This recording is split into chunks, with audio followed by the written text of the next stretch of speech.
authorization to negotiate a Department of Public Works project labor agreement and draft public infrastructure stabilization ordinance.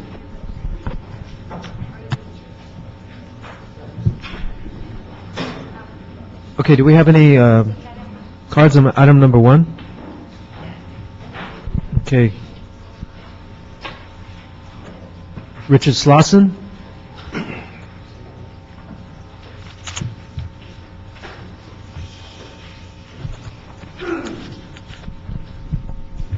Morning, council members, Chairperson Alarcon. I'm Richard Slauson. I'm the Executive Secretary of the Los Angeles and Orange Counties Building and Construction Trades Council, and I'm here in wholehearted support on behalf of all of the craft local unions, councils and their members in support of item 1 to move forward on negotiation of a project labor agreement with local hiring policies for the Los Angeles Board of Public Works projects that will be awarded in the future.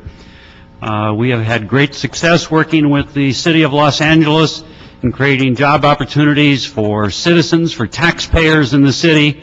The projects have been completed on time, within budget, and at the same time, we've created 1,600 new positions as apprentices for the variety of trades that participate in construction programs that are awarded by the city.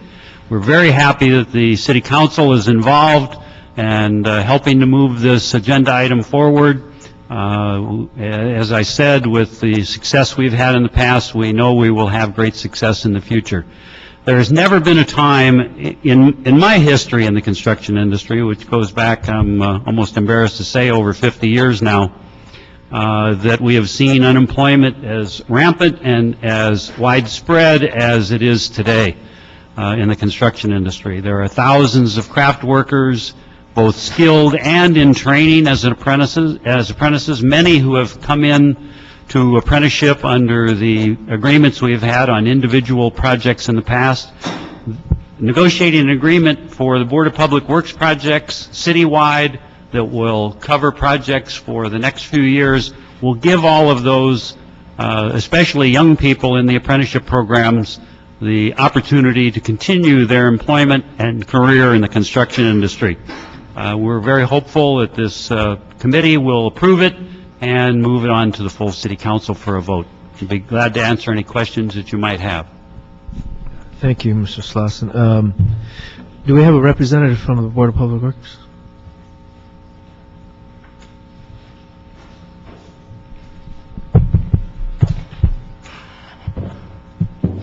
Good afternoon, Council Member. John Reamer, Director of the Bureau of Contract Administration.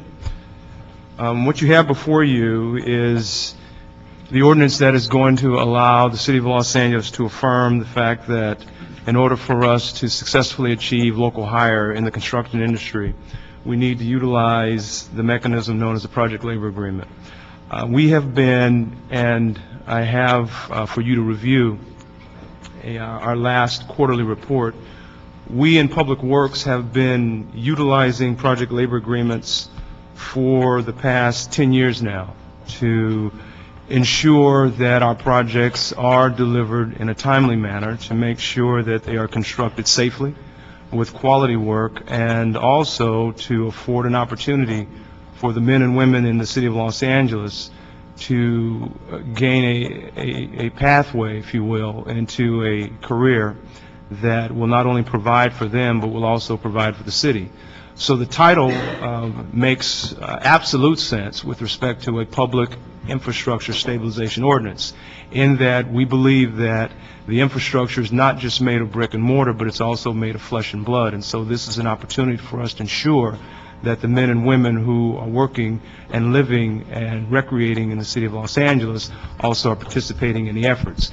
Council directed the Board of Public Works to work very diligently to come up with a means to ensure an avenue, if you will, into the apprenticeship program. So what you have before you states that in order for us to do local hire and do it effectively, we need to have a partnership with an organization that is going to be able to provide training that ensures that the men and women that work on these projects are working in a way that's safe and are working in a way that's going to allow them to continue working. So that's what the project labor agreement does. To summarize it for you, it states basically that the Board of Public Works will enter into a department-wide project labor agreement. This project labor agreement will cover a certain number of projects, construction projects to be specific, under this agreement. In the agreement, it will afford for local hire and apprenticeship opportunities for those men and women that meet certain criteria. The criteria that are housed in the ordinance itself speak to target hiring. We have identified areas in the city based on unemployment and underemployment with respect to their particular economic situation, and also disadvantaged workers.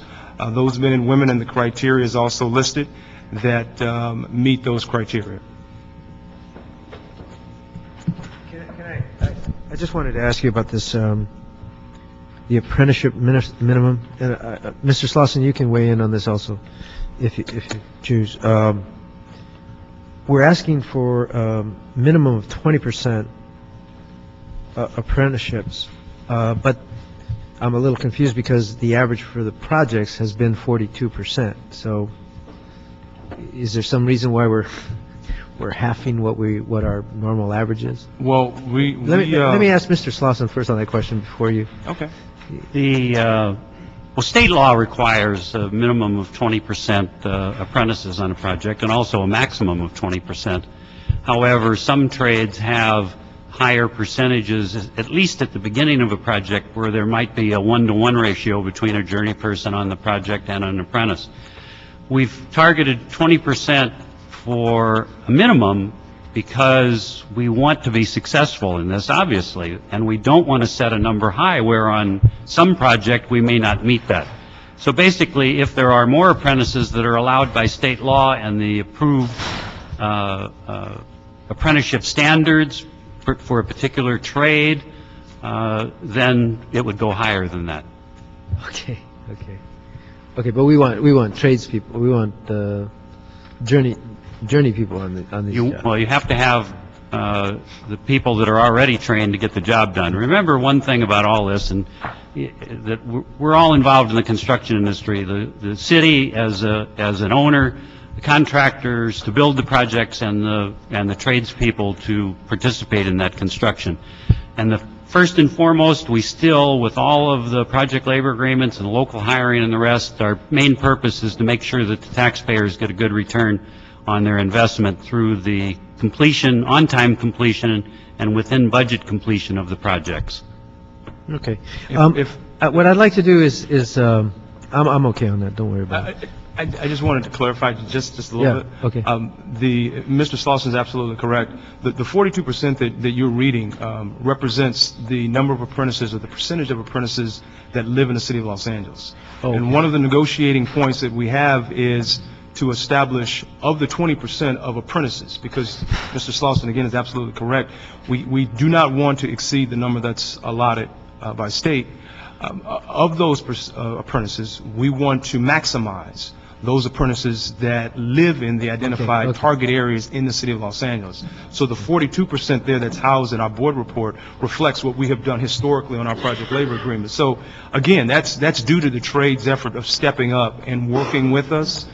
So it's 42% local hires, as opposed to the percentage of apprentices. Okay, Yes. Those are two different issues. Okay, thank you. I just want to clarify that what we are doing here is considering whether or not to require the Board of Public Works to adopt a department-wide project labor agreement policy on their construction projects with a local hire goal of a minimum of 30%, a disadvantaged worker goal of minimum of 10%, which can be included in the local hire goal. Disadvantaged worker includes someone living in poverty, homeless, welfare recipient, history in the justice system, unemployed, or a single parent, or all of the above. Anyway, apprenticeships for local workers at a minimum of 20%, recognizing that our averages for local hires of the apprenticeship level was 42%, which is commendatory. We would limit the contracts to 5 years. Is that correct? The agreement itself, one of the negotiating items, the negotiated item will be the term of the project labor agreement. Okay, so it's 5 years. And the department has the latitude of contracting up to 5 years. And it also directs the board to partner with the building trades, community-based organizations, and faith-based organizations to ensure broadening of the use of local workers. So with that, we do have another public comment card. John Choi from the County Federation of Labor.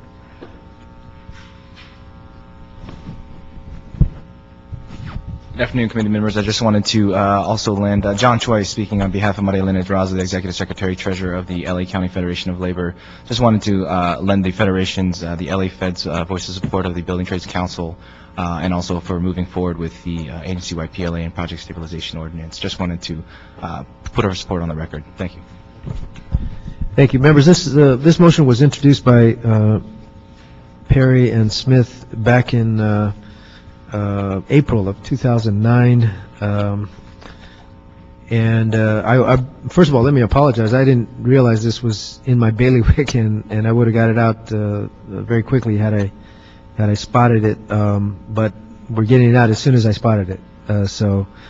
Because I do believe local hiring is critical. We need to bring all those people back from Moreno Valley and Palmdale back to LA where they belong, but we got to give them a good job so they can afford it, and this is one of the ways to do that. So with that, my colleagues, if you have any questions or answers, please. Let me just ask, just so I'm aware, from what we're reading today, are still parts of it being negotiated, or is what is presented to us basically the sum and substance of what the program is? What's presented before you is the council's affirmation that the project labor agreement is the tool of choice, the tool of preference to affect good, solid, successful local hire. Okay. The ordinance itself empowers the board to go forward and negotiate a department-wide project labor agreement. Negotiations have started with the understanding that council would be meeting to hear this issue, but we have started. We have not finalized our negotiations yet. So anything that were to come up out of these hearings, we would take into consideration as we finalize our negotiations. So what you're telling us is that the report goes forward and the ordinance says go forward on negotiation. Then you'll bring us back the end result of the negotiations? My understanding is that the ordinance is going to affirm that the board can negotiate. Yeah. And the council has before you in our board report historically what we have done with respect to our outcomes for local hire, for apprenticeship participation. And unless there's something that you would like to see in addition to what we have historically, we're going to accept this ordinance as affirming department using a PLA in a department-wide manner, with the understanding that we're going to meet or exceed what we have done historically. Okay. Let me just go through a couple of things then. In dealing with the 30% as it relates to local hire, Yes. and then I want to make sure that 10% disadvantage is inclusive of the 30, or it can be, or how? It can be, yes. Can be. So the issue is, so we're looking at the 30% is a floor as opposed to a ceiling. The 30% for the local hire Yes. is the ceiling. It could go, well, yeah, it's the floor, yes. Okay, so you can go above Yes, the yes, we can. 30%. We have. So the key On is, average, we are, yes. but the 10%, are you monitoring it separately, or is it part or inclusive in the 30%? We will monitor it separately, both, in the sense that the 10% is not necessarily limited to someone who is living in the city of Los Angeles. It could be someone who meets that category. Probably should look at it before I put my foot in my mouth. Because the thing is that what I'm concerned about is just what you said, is that if we're going for 30% local hire and then we take off on a 10% disadvantage and they're not local hire, it seems like it's counterproductive. One more time, please. I said, if the 30% level of local hire is our floor, but yet you just said that the 10% disadvantage could be people that are not locally situated. That seems to be inconsistent. No, I'm believing that the disadvantage, and the best thing for me to do is Yeah. read the definition of disadvantage, and then that'll establish it for us. I just want to make sure that if we're looking at it as a floor, that the 30 and the 10% are both local hire. Got it. Disadvantaged worker is part of the targeting hire. They will come from one of the 3 tiers that we have established from the standpoint of Public Works, so it can be part of the 30%. Okay, but what about local? Yes, yes, and local, they are local. They are So you local. say They're not can- from anywhere else. They are Okay, local. The thing that disturbs me, you say can. They are, not They can, are. they are. They must. That's a better word. Let me get an R in there then. Yes, they must. Okay, and so, and the 10% are local. Yes. Okay, so that we settle that. So it's local for both numbers and as a given. 30 and the 10% are local. Yes. Okay. The other thing I want to verify is that in looking at the core worker issue, it appears in reading it, is that there's a need of a slight variation if we're dealing with companies that are local. Because it then appears to be a disadvantage if I have a local company, they bid and win, and then I put them on a 50-50 of their core employees versus another selection process seems to defeat the goal.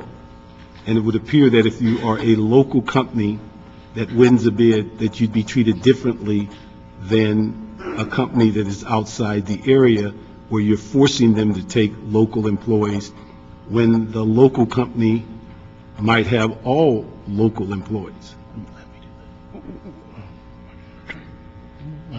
I probably shouldn't have stayed up so late reading this. Well, no. I think the you question, said- but let me rephrase that question just a little bit to see if it gets to the answer that Mr. Parks is looking for.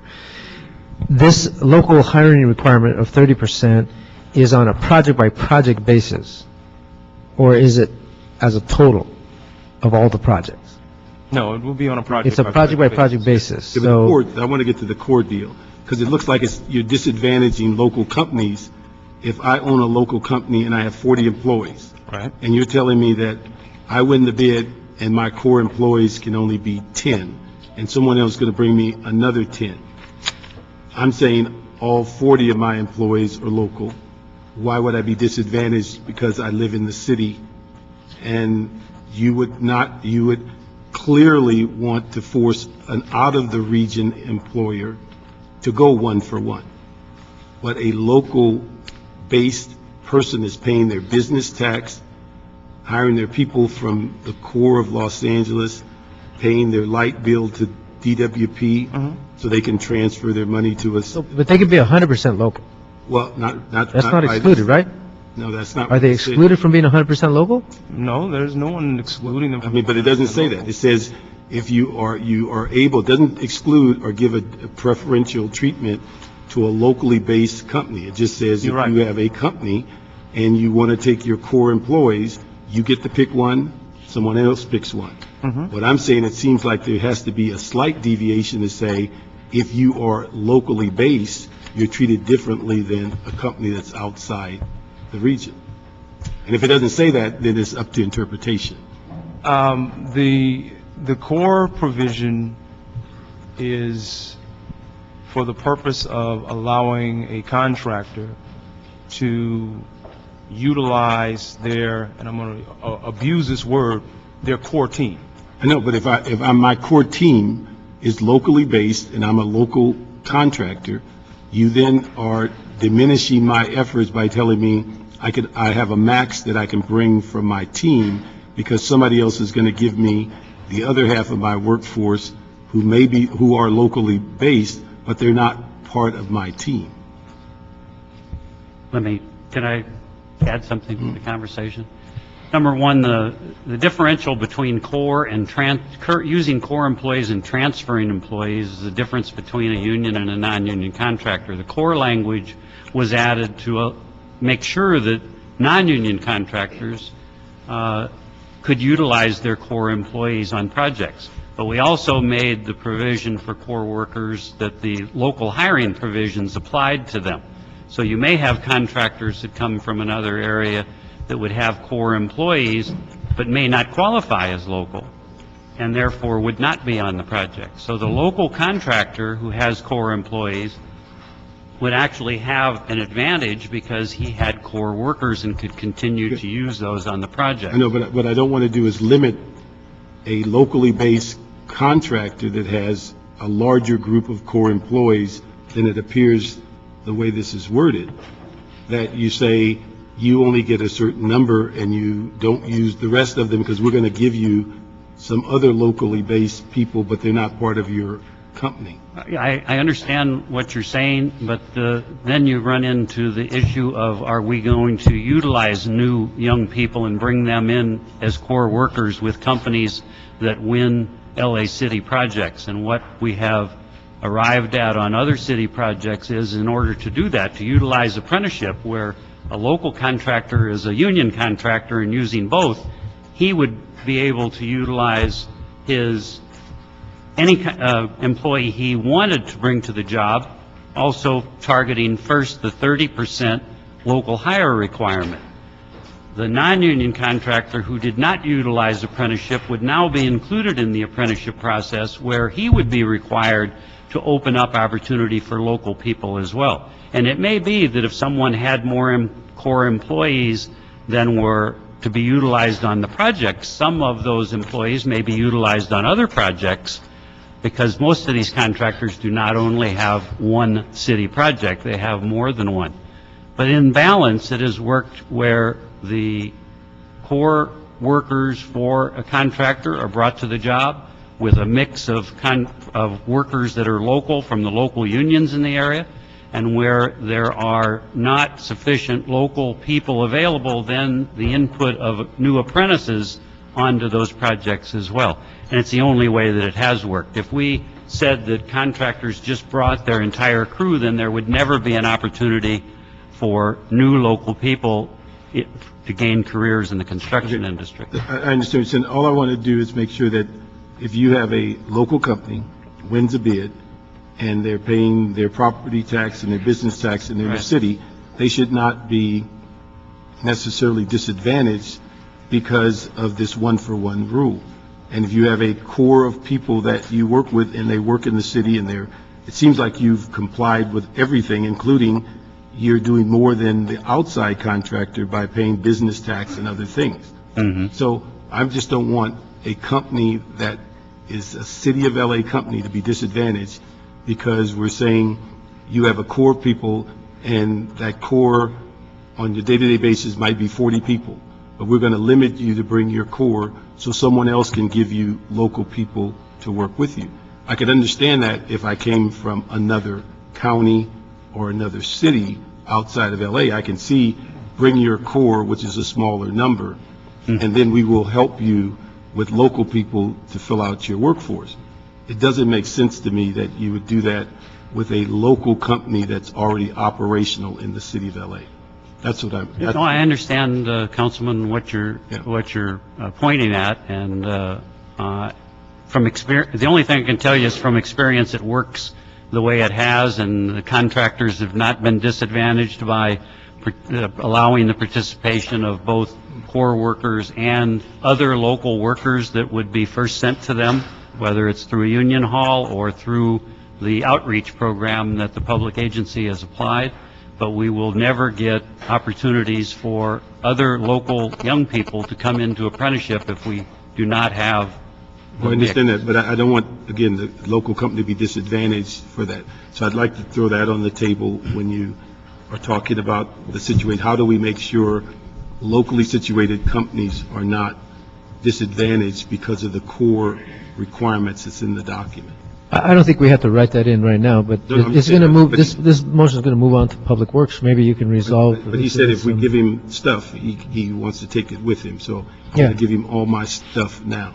The other thing is that, so if you could add that to your list, the other thing is, what's unclear is who pays for the oversight by contract compliance? Who pays for this? Is that, as far as your personnel that monitors this?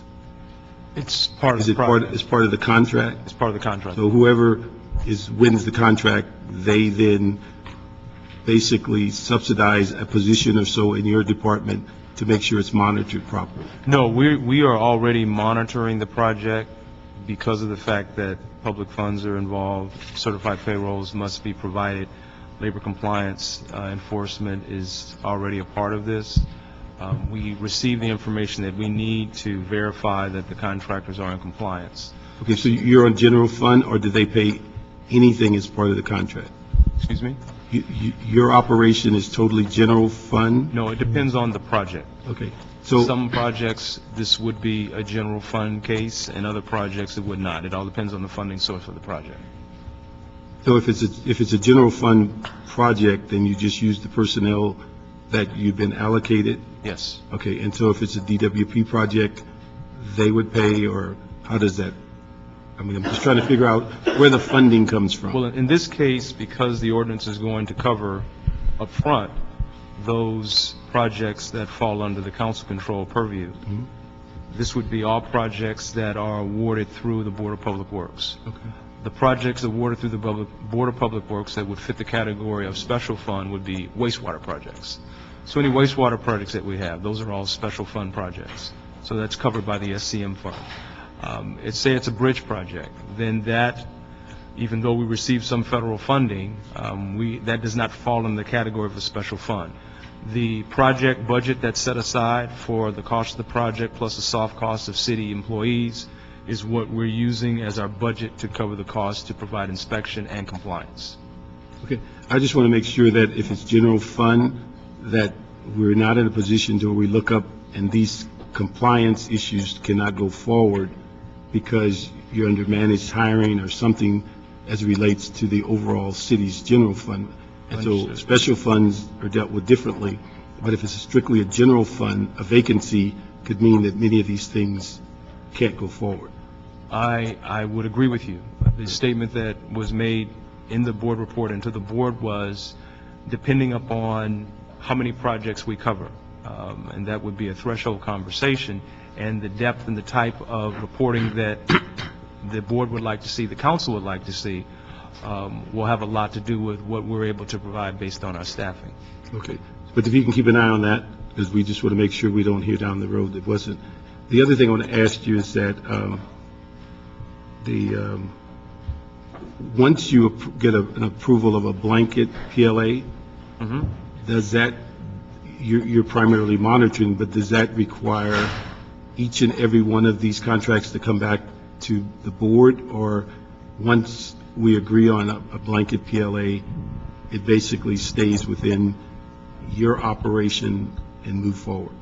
I'm going to ask Mr. Rossiter to respond to that. Good afternoon, Hugo Rossiter, Deputy City Attorney. As we see it right now, strictly from the legal point of view, and I'm negotiating the PLA substance along with Mr. Reamer, we'd be in a situation where the construct that we envision is that there will be an umbrella project labor agreement, which will have a threshold, which is subject to negotiation, with Mr. Slauson on my left, above which we think it's appropriate for projects, the board would feel it'd be appropriate for projects to be included within the PLA, within the pre-negotiated PLA, and then the board would act to affirmatively place those each project under the coverage of the PLA as as the project is put out. Wait, you said subject to negotiation. The PLA itself is subject to negotiation. That's But not these provisions. the provisions of the PLA. These provisions that we would approve would not be subject to negotiation. They are the minimums. Right. Right. But those, essentially what they are is, they are our, for want of a better phrase, our bargaining instructions. And that's... No, they are not. They are the minimums. Well, that is the position we're taking, and we don't anticipate any problem achieving that.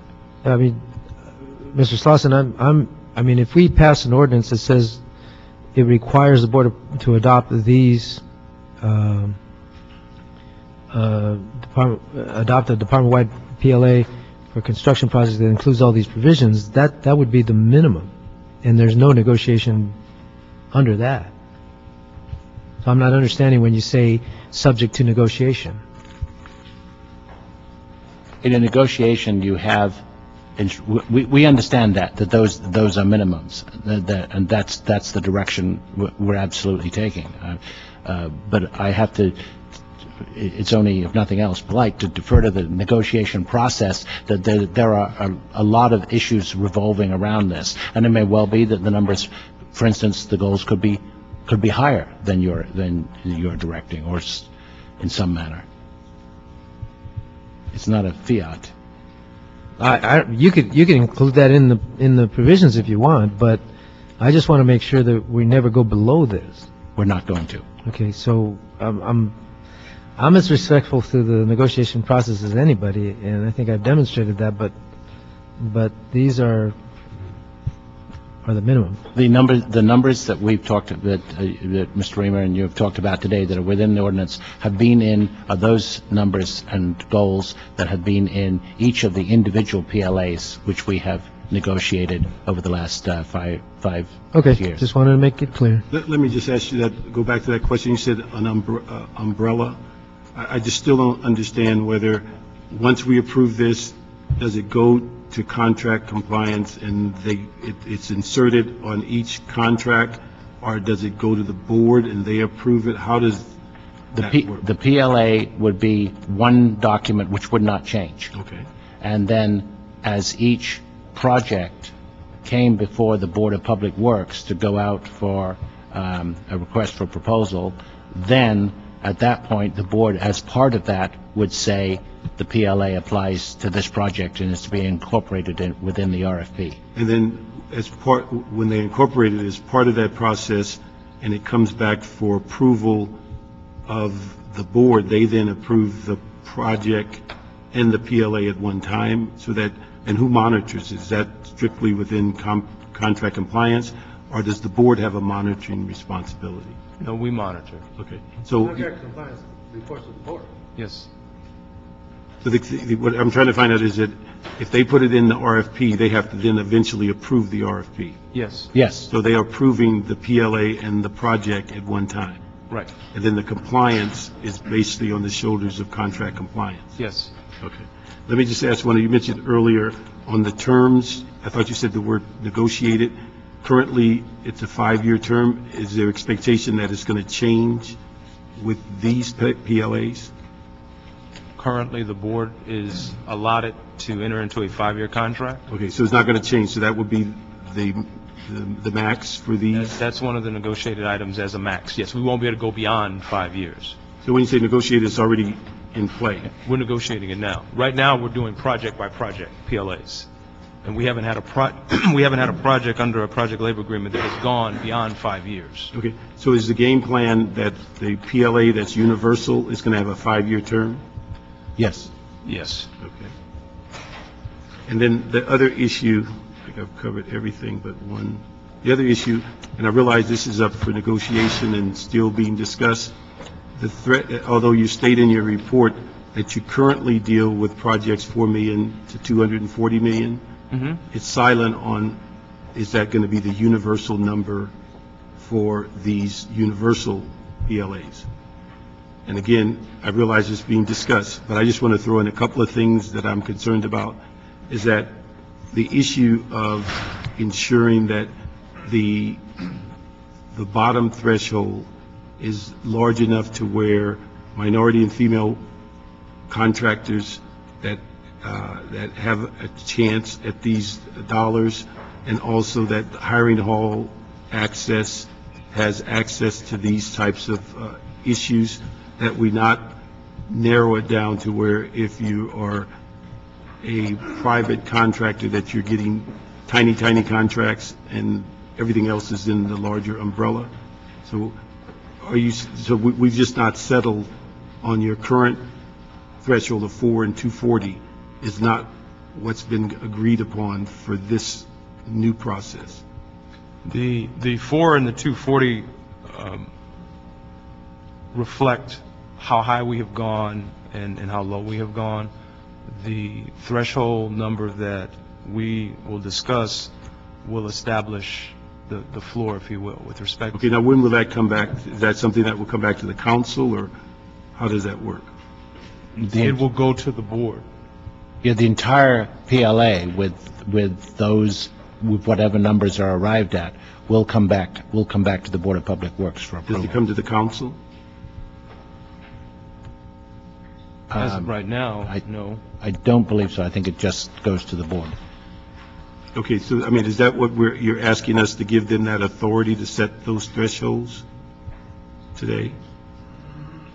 We're asking for you to give the authority to utilize a department-wide project labor agreement, and given the history of our use of it so far on a project-by-project basis and the success that we've shown, if you are fine with what you see, knowing that that is framing the basis for our negotiations, yes, authorize the board to accept what we come back with within the framework of what we've done historically and move forward. Yes, Okay. that's what we're asking for. Then I just have one request. Although we're breaking new ground, it appears that to me that when you get finished with that and you take it to the board, that one more step is that the council should endorse that so that it's clear and transparent as to what the council is buying into, as opposed to just pushing it down to Are you talking about a project-by-project basis? No, I'm talking about, The ordinance has to come back to the council, period. well, he's saying that there's some No, the negotiation. ordinance has to come back to the council. You can't, the Board of Public Works has no authority to pass an ordinance. Well, Only the council. I think if we listen to what he says, the ordinance will not have all these details in it. Why not? That's correct. The project, details are the PLA itself will have will essentially be the detailed Well, document. the ordinance can be as detailed as we want it to be. Yes, it can. So if Mr. Parks is asking for specific provisions, then why not put them in? Is it throwing off the negotiation or something? I mean, I need to understand, yeah. Well, I just wanted to add as one of the, would be one of the negotiating parties to this, and I would suggest that there have been pre-negotiation studies or discussions, but the actual negotiations will take place with all of the craft unions that would become signatory to this agreement, participating and agreeing to sign off on the final document. So the thresholds have not been agreed to yet, and I would not want to continue on in negotiations if we established one that had not been thoroughly discussed and reasoned out before it was finalized at a negotiating table. Okay, but nevertheless, Much lower thresholds on billions of dollars worth of work, and Councilman Parks can assure you with over 18,000 small, even considered maintenance contracts such as painting or plumbing repair projects, women-owned and minority and disadvantaged businesses have all participated with over 6,000 contractors from the area of the city of Los Angeles as an example of the Los Angeles Unified School District Agreement. We are not in the business of excluding any contractor to bid these projects. However, we would like a threshold low enough to capture not only the work, but also the opportunities for city residents to be included in these projects. If you have a threshold that is high and you have smaller projects, then none of those projects are going to be covered by a local hire requirement, nor is there outreach that I've seen for including local disadvantaged businesses in the process. When you have this agreement in place, everyone is partnering to make sure that the folks that pay the taxes and that live in the area are included. So we would not want to have an ordinance that set limits before we have negotiated it. well, but are these going to be negotiated after the ordinance is written?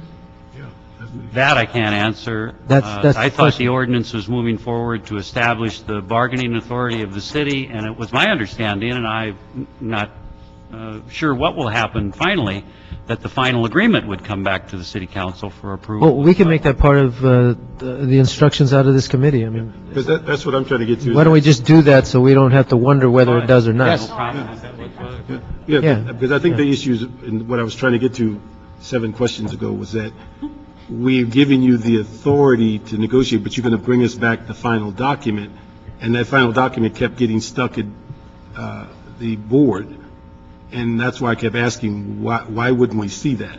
Absolutely. You will That's see it fine. now. Well, bring it back. Okay, so just instruct the city clerk that will be part of our recommendation as it moves out of committee. Ms. Berry, who initiated this process, is here and would like to make some comments. I don't want to be redundant, and I think I'll start at the end first, which is, yes, bring it to council. I completely support that. I think that's the best, strongest way to build consensus to support this.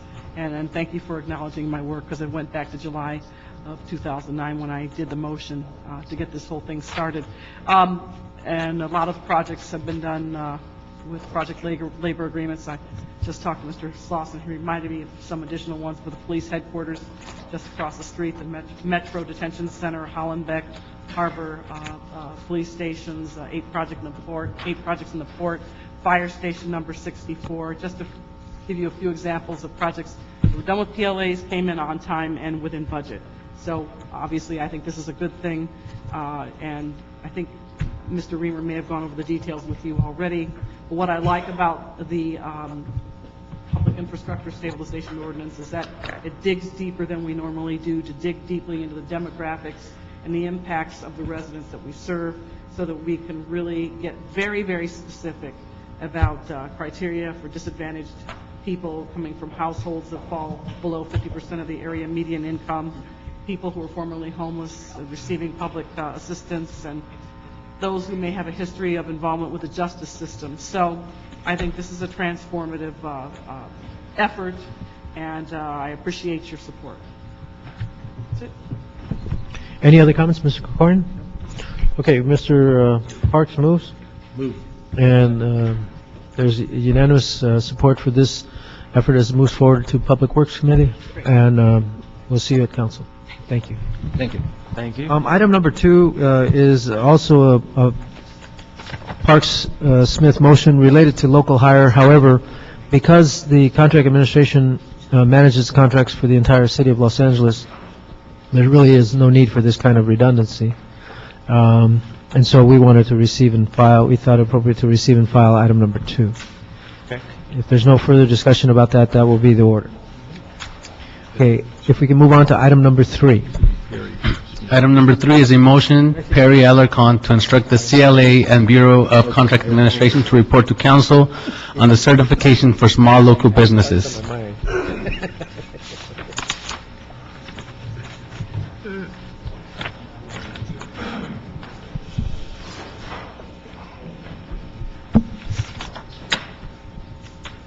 Do we have any presentations on this item? Councilmember John Reamer again, Director of Bureau of Contract Administration.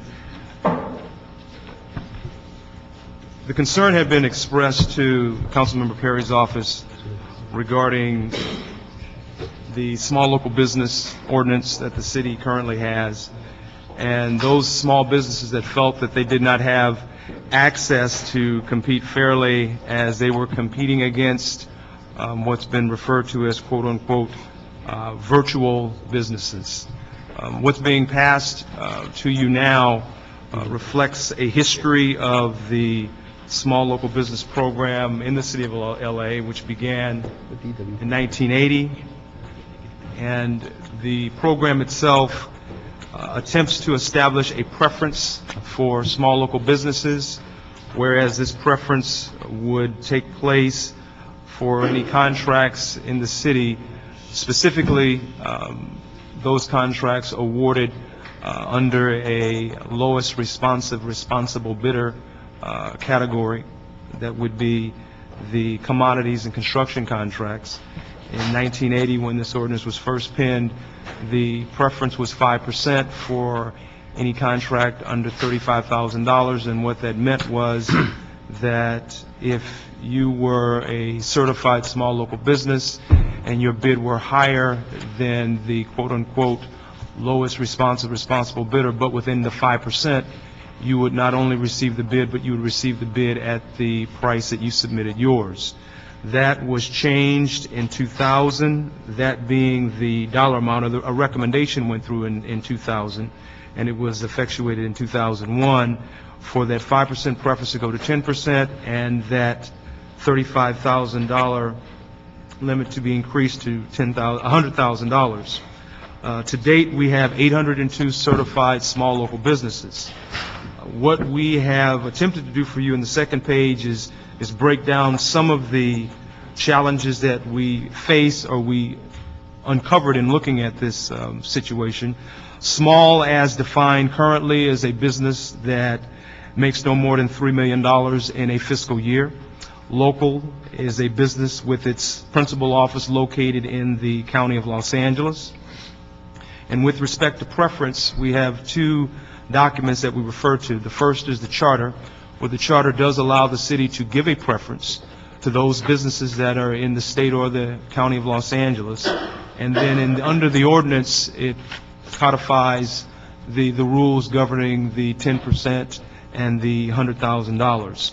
We looked to see how much we have spent in contracting this year, and I unfortunately don't have that number before you, but with the assistance of the mayor's office and many of the departments that have used small businesses, those being General Services, LA World Airports, the Port of Los Angeles, and the Department of Water and Power, we have spent thus far this fiscal year $25.7 million in the category Excuse me, are we talking about the same motion? Yes.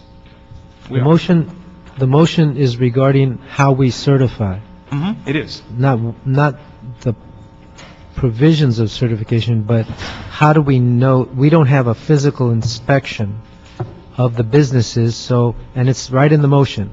It is. Since we don't have a physical inspection, how do we know they're truly minority businesses?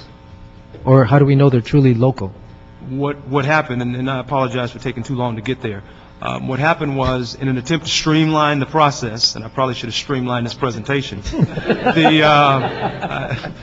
the certification process was limited to, you provide us your tax records and you give us an address. And that's it. The complaint was it takes too long to identify a small local business. So the city made the decision, we're going to streamline this process, we're going to shorten the application form, and just give us evidence that you have a BTRC number and your tax records, and that's it. And what we do is we take a look at the tax. So the tax records with an address in the county There you go. is that suffices as a local? That's to it. Demonstrate local. That's it. Is there any circumstance where somebody would be able to use that tax document inappropriately to establish local? We don't have any way of knowing, because the program is complaint-driven in the sense that we certify you. But unless... No, but I'm just thinking, forgetting about all that, is there anybody, can somebody somehow use their taxes to state they're local, but they're not? Sure. I How can would you file do- my taxes and use someone else's address. And that's an address that I just used for my taxes. I mean, there's nothing to guarantee that I'm operating out of that address as a primary office. Okay, It so does do happen. we do an audit of this stuff? I mean, When not a we formal audit, but receive do we, complaints. When we receive so complaints... it's only complaint-driven? It's complaint-driven, most certainly, yes. Going back to the question that was asked in the prior discussion by Councilmember Parks, this is totally general fund. So the staff that we have is... But you really know how to get us. Yeah, it's limited at best. And unless we receive a complaint, all we do is provide the certification based on getting the two documents. If the tax records and the BTRC show... the Okay, same- so then the motion was asking if there's a way to improve Yes. our track record in this regard, and so far, I haven't heard anything to indicate that there's any recommendations coming What we from you. suggest that the council considers, because in this ordinance, there is no designated administrative agency. The ordinance sits as it is. The mayor's office gathers the statistics. Our bureau, we certify the companies. But as far as changing the ordinance, the council will have to make that decision. At the bottom of the second page, we suggest a few things that you can consider. One, as part of the application process, the small business can submit an affidavit. Page 2, number 9. The one that you hand out? Yes. The small business can submit to us an affidavit stating that their principal office is indeed the application, the address given, where their books and records are kept, management spends their time working there, and the majority of their activities occur in that location. What we have found that there are occasions where someone will, to define the virtual office for you, I'm using an office space in my accountant's office, and I don't do any work out of that location, but it's in LA County. And unless we do a site visit, we will not know that. The only concern I have about this is I'm not asking you, I don't think it's prudent, particularly in this budget year or next budget year, for us to ask you to go verify every single one of them. But it seems to me that you could incorporate a spot check system where where at least the people who are filing would have a concern that somebody could show up someday checking. Well, and that's why we also add that if, after you submitting the affidavit, it turns out that you have falsified this, then... No, I'm fine with that, but on B, it says perform random site visits to that office location, but I don't want to suggest that you have to go to every single one. No, yes, the random would be just randomly pick one. No, but it said to that office location. That's probably a poor choice of words. What it says is that you will randomly visit that site. I understand. But what you really meant to say was that there will be a random site visit program, Yes. and you just got to, whatever resources you can squeeze out, you will go visit some of them. Absolutely. Yeah. Well, I would think that in the course of doing other business with some of these companies, there might be, it's like when an officer goes into a backyard to chase after a criminal and notices there's an illegal drug operation, they'll come back and check it. So maybe you'll be able to expand on your site visits by doing that. I have no problem with the policy if we can change B to reflect that more accurately. Okay. It's just, is it the city clerk or the CLA who's going to rewrite that? It's the CLA.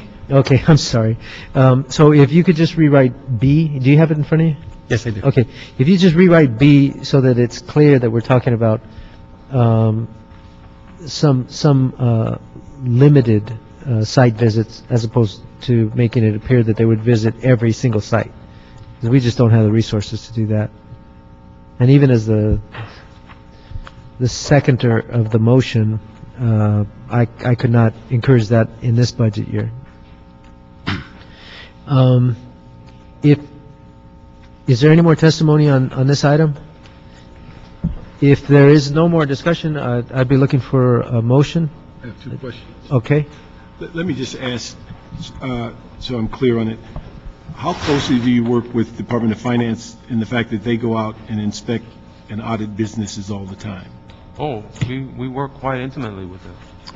The issue is that it's not totally on your responsibility to address these random audits. Do they take up as part of their auditing system to see if there's compliance? They could. I don't want to speak for them with respect to their staffing challenges as well. I would imagine it's something that they could look into.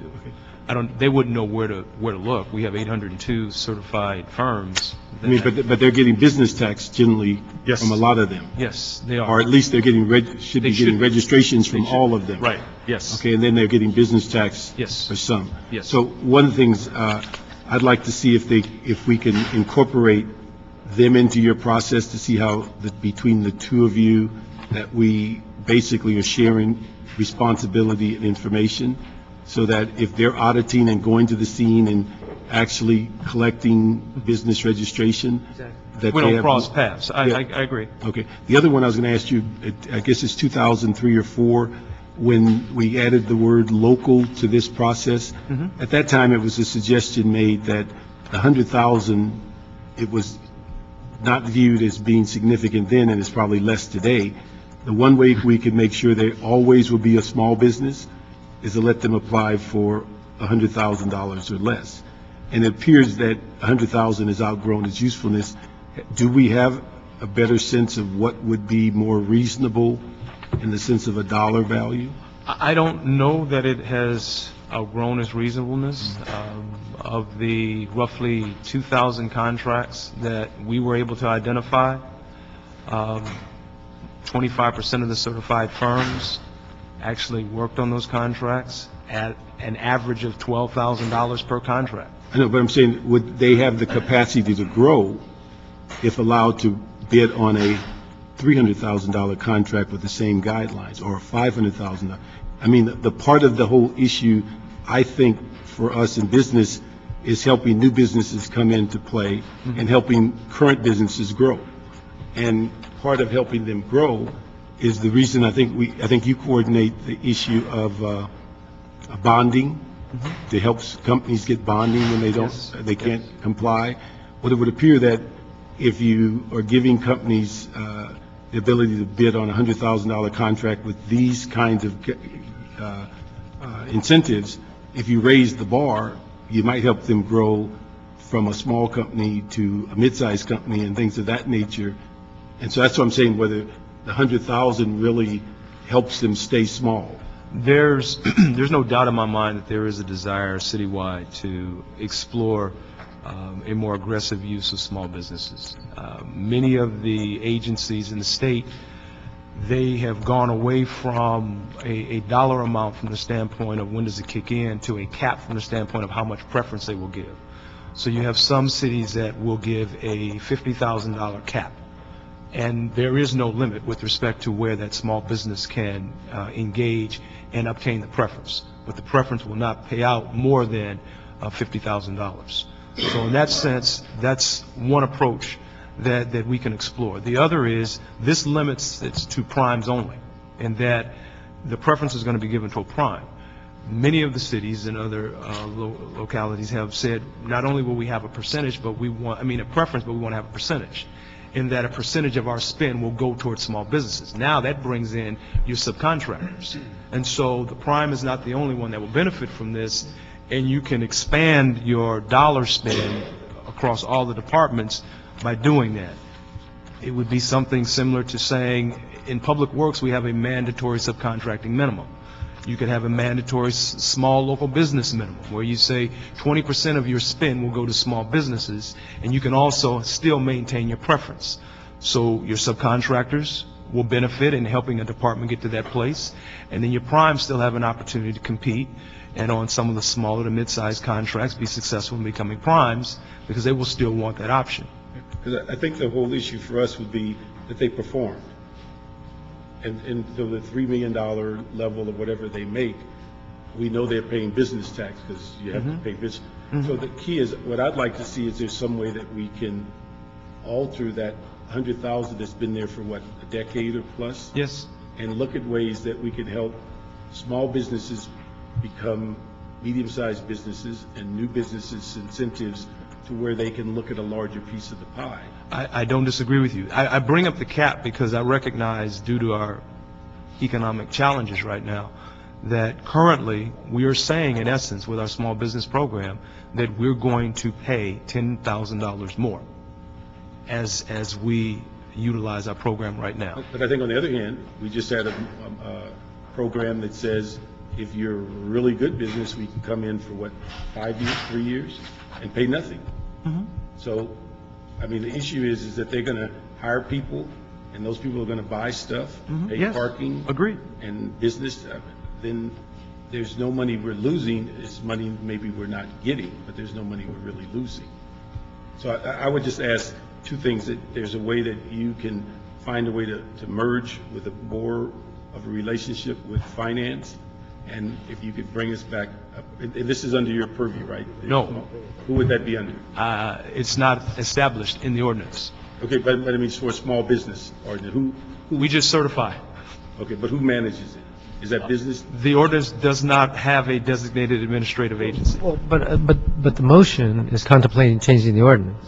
So we'll rewrite the ordinance, and we're looking for the advice from you as to how to rewrite it. Because that's essentially what we're doing, is rewriting the ordinance. Yes, you are. So if there is no manager, we will designate one. I figured you Would that be would. something? So I think the appropriate thing to do is to ask you to step back and meet with the Department of Finance and come back in 30 days with a more definitive list of recommendations on how we can make sure that the businesses that claim to be local are indeed local, and if you want to change some of the benefits, we're open-minded about that as well. Okay, and I'm intrigued. I don't want to rush this thing through as it is and lose an opportunity to look at some of the other ways that other localities are improving those relationships with their local businesses. Understood. So, is 30 days enough? I mean, we can take longer if you want. We may need more than 30. Okay, then 31, I can't 30. speak for the Department of Finance. I can't speak for the Department of Finance. That's the only reason I say that. I wouldn't say yes. Only the Department of Finance can speak for the Department of Finance. Yeah. But that's another issue. We can save a lot Why of. don't we do 30, and then if they need more time? Yeah, I mean, take 30 or 60 days, whatever you feel comfortable with. We'll schedule. I want to keep the iron hot because I know how your focus with other work that you have to do. Sure. Let's target 30, and if you need 60, we'll be open to that. And but clearly, if the Department of Finance is going out there on a regular basis, they could just feed the information. Your people don't even have to be bothered with it. Just so that, and once that's certified, then that one's off the list, and you can go look at some other one and best utilization of resources. We might also have opportunities, frankly, with DWP, that there may be ways that they are looking at things that will help you do your job very easily. But again, that's another matter. Yes. We'll make So let's take a step back and with the goal of increasing or let's say improving our certification process to make it more valid. We're open-minded about any suggestions you might have. Very good. Thank you very much. Thank you. Mr. Chairman, can I just Mr. two Corey? quick questions. On this language that we were looking at in Section 9 Yes. regarding the signed affidavit, are the elements that are included in that description of the signed affidavit, are those encompassed in a definition in the existing ordinance? They will or need for what principal office means? Yes. I had dialogue with the city attorney yesterday, and that will need to take place. So currently, there's no definition in the ordinance of what principal office means. It's very vague. Okay, so we could make some additional changes based on what we think our policy objectives are of identifying what's important about a principal office in shaping what that definition is, that we can do that in this process. Okay, very good. Second question, and this may be obvious to others, but why is the geographical range that we're including the county rather than the city? The city charter establishes, for the purposes of providing a preference, California and LA County-based agencies or businesses. It does not give us the latitude of using a city-only business. So then when we go to the small business ordinance, and it captures for us the preference approach, or process rather, it there states for us that the small local business is defined as the LA County. And if we just wanted to define a small business and not attach preference to it, we could say City of LA inside of the ordinance, which is within the council's purview. But the minute we want to do preference, it moves us to the charter. And again, I'm not in the city attorney's office, but in having dialogue with the city attorney, this is what I've been told. It moves us back to the charter, and the charter ties our hands. We would have to go to the voters to change that. So we could, if we just wanted to identify small business and not attach preference to it, yes, we have a little more latitude. It's within the framework of the ordinance. But the minute we want to attach preference to it, that's when we run into a challenge. Thank you, Ted. I was wondering when you were going to get up here and save me.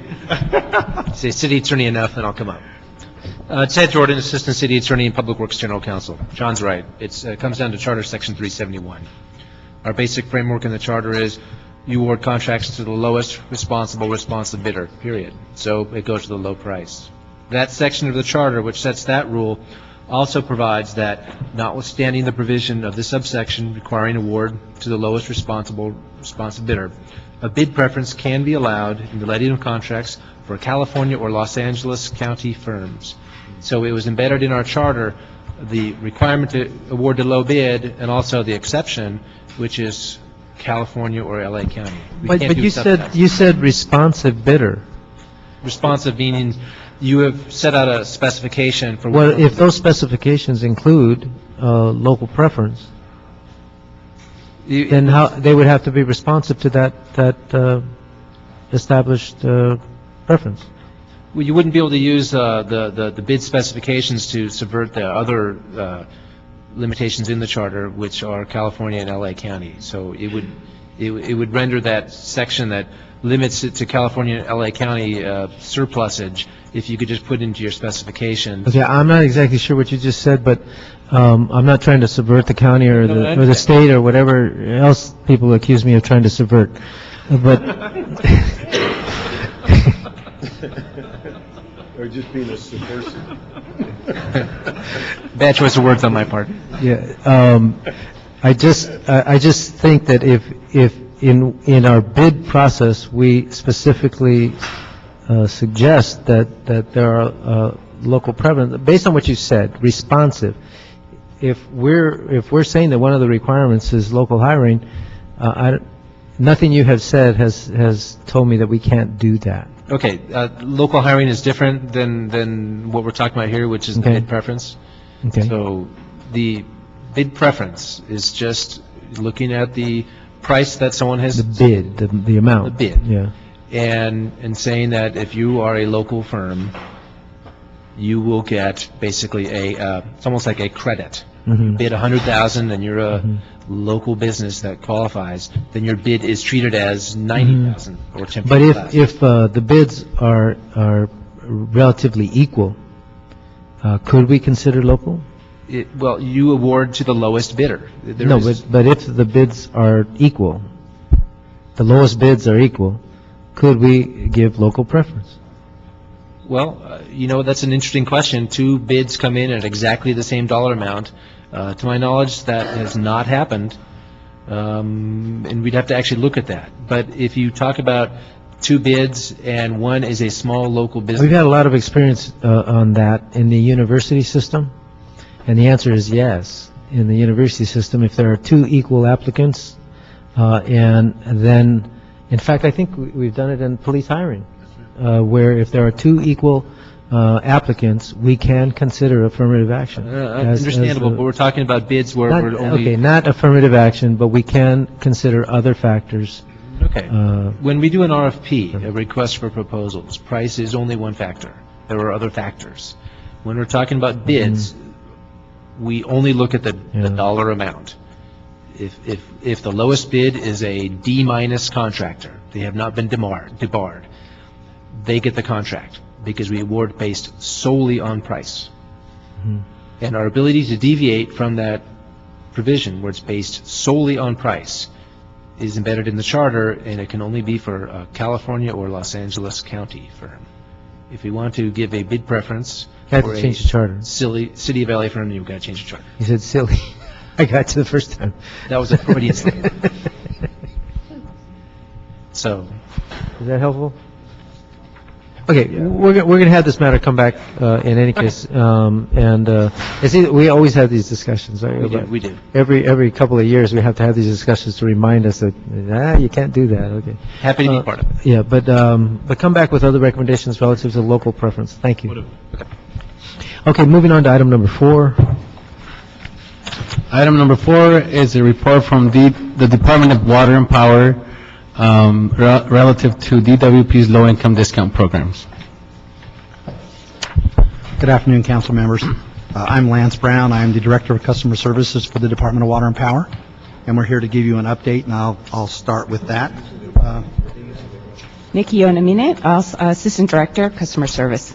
Melanie Chacon, Account Services Manager for LADWP. Just kind of starting off with what the current status is. We currently have an enrollment of about 261,000 customers of the low-income discount and lifeline programs. We've added approximately 80,000 customers since January of 2008. Our target enrollment for the end of 2010 is approximately 300 customers, an increase of about 40,000. We are working, basically we don't have any backlog on applications right now, so we are working our applications for low income very quickly. We've done some resource allocation to get that done. So right now we are pretty much up to snuff with the applications that we have. We're currently working with some partnerships to increase the rolls as well. We did work with the Housing Authority, and that we signed up approximately 11,000 customers based on their information.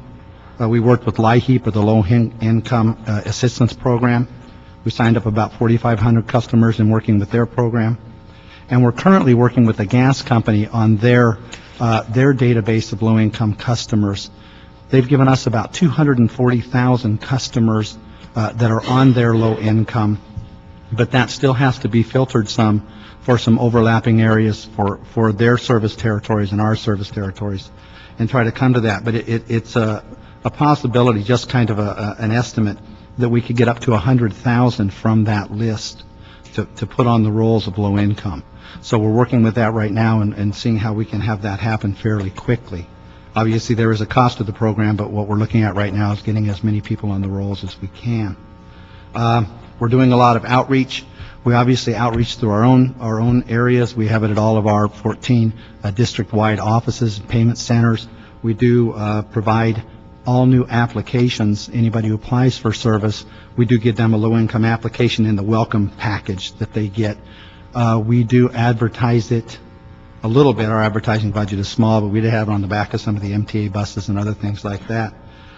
We also put it in our bill inserts in what we call our customer connections report, and it's in there for all of our customers, and we do that at least one time annually in all of our bills.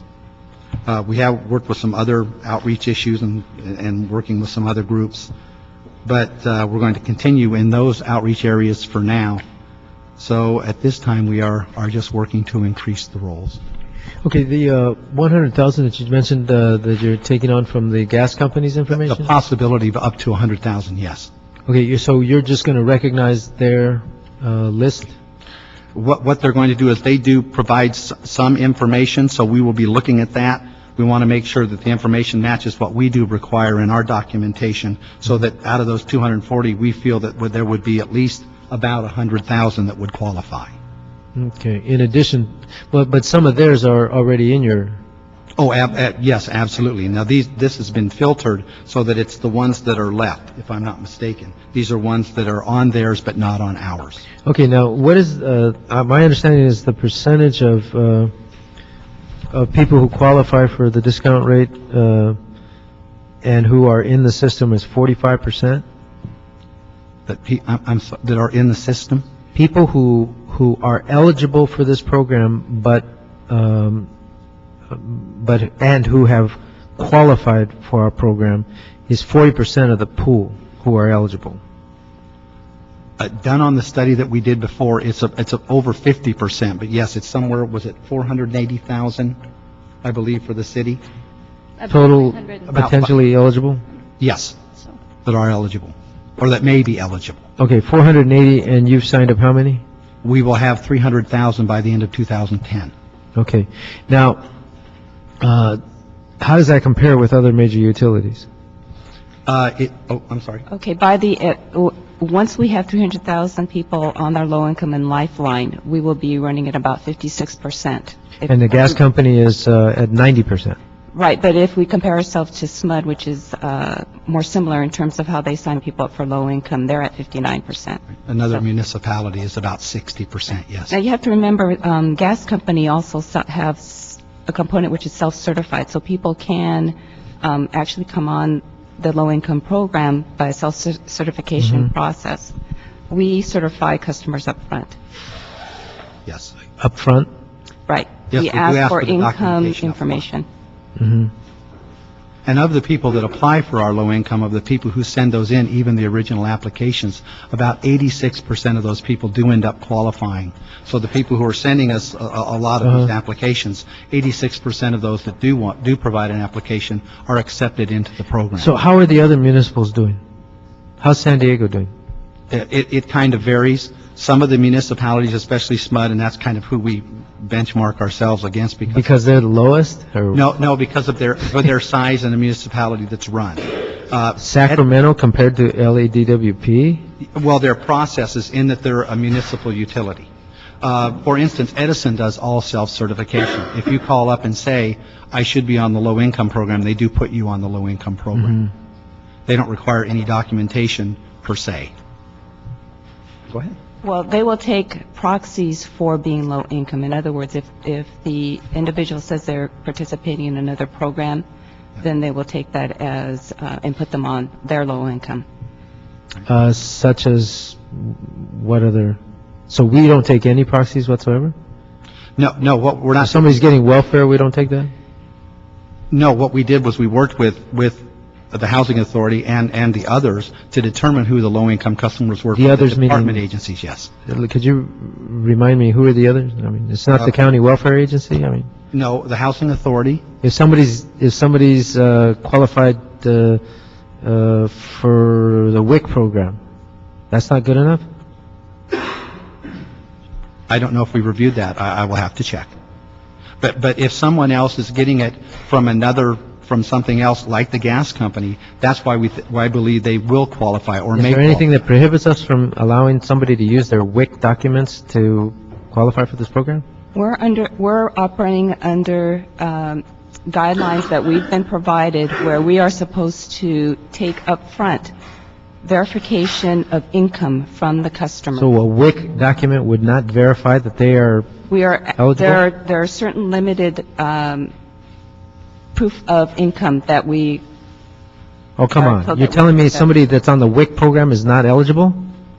No, sir, I'm not telling you that. That would be insane. Right. If there is a program, an additional program that we can use, we would certainly look at that. So where is the prohibition to using welfare documents to demonstrate your low-income status?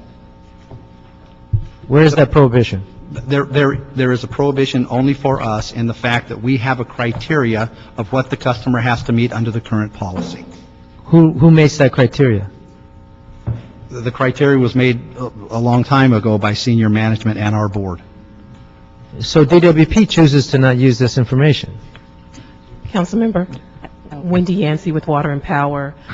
We have been working with the LA Housing Authority, which is the city agency. We're done with Housing Authority. I'm moving on. What about welfare? Welfare is the easiest way to figure out if somebody's poor or not. And luckily, we actually met with your office earlier this week, and they pointed that out to us, and we will be calling them to find out how we can partner with them at the county level. We had not done that in the past, but as you mentioned, if you have WIC or Section 8 or what have you, that deserves, we should definitely be looking into that, and we will be. It seems to me that you're doing a lot of busy work, too. Because when you're checking all these applications, if there's a simple way to do it, you'd rather check them the long way, and, that doesn't make sense. So it's waste of time, ratepayers' money. Okay, and tell me about 1EAP. You were supposed to meet with CDD, and the CDD tells us that you said you didn't have any need for that. No, we did meet with and have had a conversation. Yeah, but you said you weren't interested. I never said we weren't interested at all. That is totally That is not my impression of the conversation. Okay, so- We are actually having follow-up meetings with them, and in fact, we're trying to get some dates together where we can actually meet with them. But you were supposed to meet with them a long time ago. We had initially met when the CDD had invited 1E app, and they described the program. At that time, I asked what type of criteria, this is the criteria of our program. We provided them the application, we provided them the instructions in terms of what we include and what we need as part of the program. So they have that information. They were going to, at that time, do a pilot with Pacific Gas and Electric, another utility that was more similar to us in terms of application process, things of that nature. So we had asked that they report back, or they let us know how that worked out. So, and subsequently, we did have another conversation with 1E app, and they feel that they're, at this point, that they have a process that would actually work well with us, but we need to see what technical issues that we're going to face in dealing with it. How long is that going to take? Well, actually, we just are exchanging some emails to find some dates. So we're going to sit down and take a look at that and have them come in and show us what they can do and what are some of the technical issues that we need to overcome. And then we'll have a better idea of what kind of plan and timeline to execute. Okay, well, I thought that's what we were going to do at this meeting. And that's what we're working towards right now. We don't want to discount how anyone can help us with this program. Okay, now have you explored the feasibility of universal mailers? I'm sorry, what, sir? Have you explored the feasibility of universal mailers? Universal mailers? Yeah.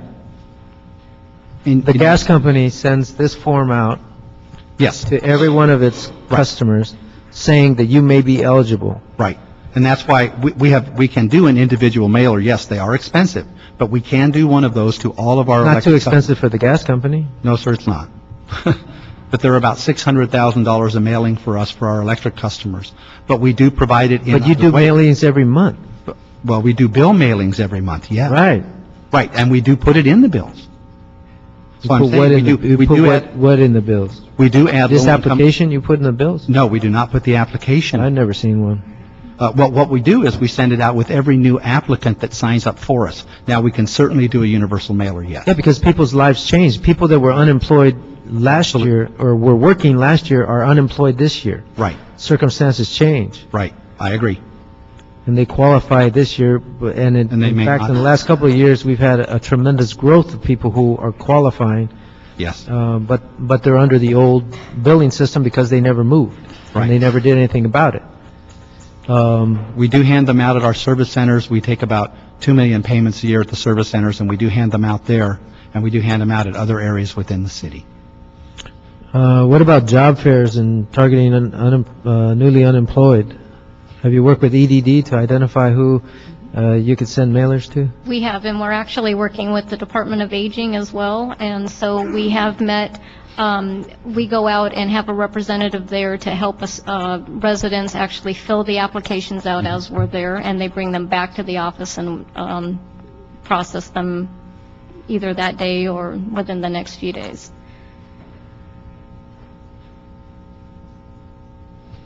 Whatever happened with that low-income oversight board that we had? That is something that the moved? council offices are still taking the lead on, and at this What point... does that mean, where the council officers are taking the lead on it? Council offices... Don't call leadership when it's not leadership. Will be taking the lead.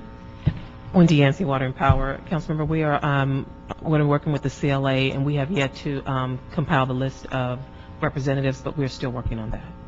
When did we do that? About a year and a half, 2 years ago almost. And we haven't even compiled the list. Well, no, sir. What's the problem? Well, we need to send out another reminder and ask for recommendations from each office for a representative on that board.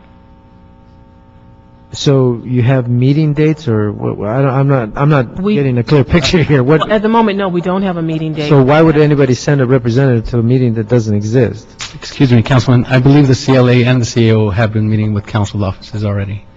Our CLA representative in DWP has informed me that they have been working with council offices and the president's office on it.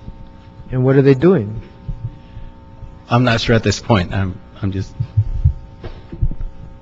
Well, does anybody know? I mean, DWP doesn't know, and they're in charge of the program. We haven't had a meeting yet, council member, and we will make that happen before the summer's over. And again, Before the summer's over? We do have, yes, sir, we have one actual representative, but we have not, actually. So you're saying that the problem is that council members have not appointed somebody? Is that what you're saying the problem is? Well, it's not a yes, but we're looking for that, and then we have to set the meeting. So what we've decided to do is to just go ahead on and set the meeting, and it won't have a designated, if we don't have a designated person from 15 offices, but we will at least have the meeting to help push the information out about the low-income programs. But if they don't have the representatives, who's going to be overseeing? Well, the CLA-CAO. It's a low-income, the CAO, they were not the low-income oversight board. The citizens are supposed to be the low-income oversight board. So if you have a meeting and there's no board there, there's nobody to oversee, so that doesn't make any sense. But if we set the meeting, perhaps that would actually... So you're saying that it's the council members' fault for not identifying their representative? No, I'm not saying that. I'm just saying that we just Thinking don't it? have to... Pardon me? Thinking it? I just want to know, because I don't think Mr. Krikorian or Mr. Parks knew that they were supposed to designate somebody. Yeah, I'm the new guy. Just leave Parks under the bus, why don't you? Well, I mean, so what's the problem? I mean... We're going to send out a reminder. I'll tell you what, why don't I have my staff go door to door with the council members and get a designee from every council members and get it over to you. I'll bet you we can do that before the end of the week. And at least, I don't expect everybody to know who they're going to pick in a few days, but I'll bet you we'll get at least half a dozen that know who they would want to pick for something like this. But it's certainly not going to take us a year and a half. And we'll set it up for 30 days, sir. Within 30 days. But I highly question the implication that council members do not want to put people on this oversight board. This was your responsibility, and I stated that when I made the motion. This was your responsibility to manage this motion. To suggest that you're not going to do it because council members haven't designated somebody is the worst kind of message that DWP can send. We will take everyone that we have, and whoever we can meet with, we will very soon. We'll have the... Well, you obviously have a lot of meetings. You're just not meeting with the oversight board. There is no oversight board. Right. It's the oversight board that I want. Right. And again, if we don't have enough people, we'll take whoever we can get from your offices, and we'll work with them directly. And we will convene within the next 30 days. Yes. We'll report back to you on that. Okay, so, I want you to report back at the next meeting on the potential use of 1EAP, universal mailers, partnerships with community-based organization, and complete the other strategies used by other utility companies, and the low-income oversight board. We will report on all of that. I mean, you keep shooting yourselves in the foot. If you're asking for higher rates, and you just got pounded in another committee today, and you don't seem to learn. Yesterday there was some company fixing a power pole, and they took my wife's hose from her business to fill buckets of water to use on the construction without even asking her. You guys don't have respect. People are paying more than they're supposed to be paying because you are not doing the job that needs to get done to inform them about their rights to lower payments for their utility bills, which is an essential service. People of poverty not getting access to this service because they can't afford it literally are taking food out of their children's mouths to pay their bills. And, I've been saying this since I came back to the council. After saying it in the Senate and getting those companies to increase their penetration rates to 90%, because they were less than 50% when I started. But I'm not leaving here until you guys get it right. So we'll be back at the next meeting to go through this again. Okay. And I'm going to specifically write a letter to Mr. Butner to ask him for you guys to do a better job. And, I mean, I don't know what else to say. I've been pounding this drum for at least a year and a half, but I've been doing it since I came back to the council. And to say that for a year and a half we haven't been able to identify a low-income oversight board, I mean, that's just callous disregard for the people who deserve to pay less. That's all it is. And I'm tired of hearing it. We have a couple of cards on this. Myrna Solorzano.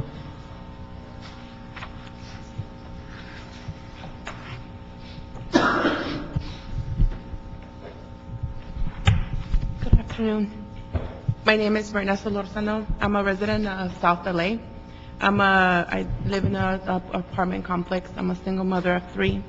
I'm here because one of my sons is in the mentoring program at Salif. I have been a DWP services for many years, yet I was unaware of the program, of the low-income programs.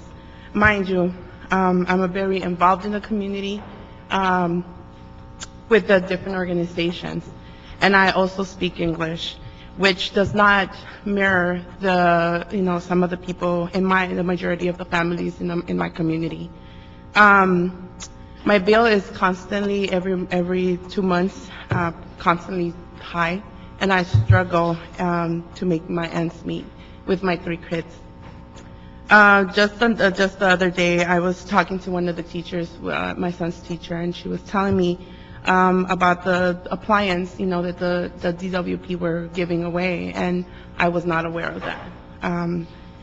So I kind of just looked at her and I said I couldn't believe that I was not aware of knowing that even the people, even my mother who lives in the same apartment complex didn't know about that.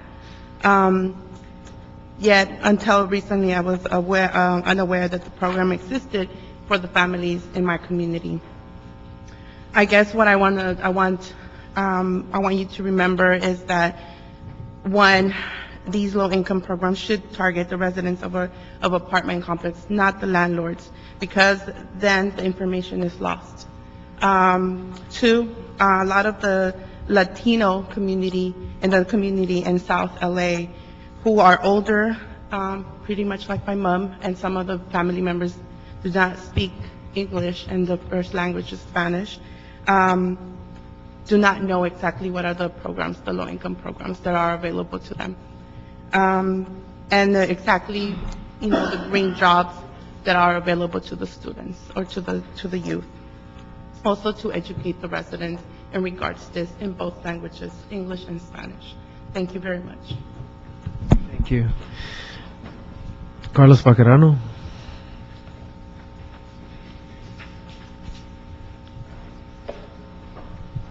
Good afternoon, Councilmember Parks and Councilmember Kirkorian. My name is Carlos Vaquerano. I'm the Executive Director of SALEF, the Salvadoran American Leadership and Educational Fund. We are a non-profit organization that serves Latinos, low-income communities in California, but we specifically work in Pico, Union, Westlake, South LA, and other areas. We work very closely with low-income communities, and because of the complaints that we have received, we conducted a study a few weeks ago. We initiated this community-informed research project to better understand the needs of low-income communities for greater representation in energy policy making, and to make sure that low-income energy efficiency programs are provided to these communities. We have conducted focus groups in those 2 communities, and we are also doing the same in Central California to make sure that other energy companies are doing the same.